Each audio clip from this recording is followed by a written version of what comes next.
আপনারা কি জানেন শয়তান কেমন করে হযরত আদম আলাইহিস সালামকে ধোঁকায় ফেলেছিল? না জানলে আসুন হযরত মাওলানা আদনান হুজুরের থেকে শোনা যায়। এখানে একটা কথা আমি বলতে চাই। অনেকে একটা প্রশ্ন করেন যে শয়তান কিভাবে আমাদের পিতামাতাকে প্ররোচিত করল, কেন আমাদের পিতামাতা এই ভুলটা করে ফেললেন? এর উত্তরটা আপনি পাবেন সূরা তাহার মধ্যে। কোন সূরায়?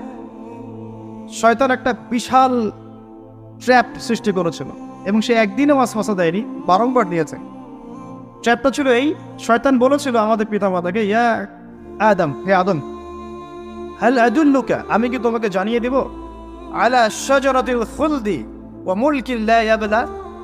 দুটো বিষয় আমাদের পিতাকে শয়তান রিসিভ করেছে, দুটো বিষয়ের মধ্য দিয়ে। এক, সে আমাদের পিতাকে বুঝিয়েছে আমি কি তোমাকে এমন একটা গাছের সন্ধান দিব যেই গাছের কাছে গেলে বা তার ফল ভক্ষণ করলে তোমরা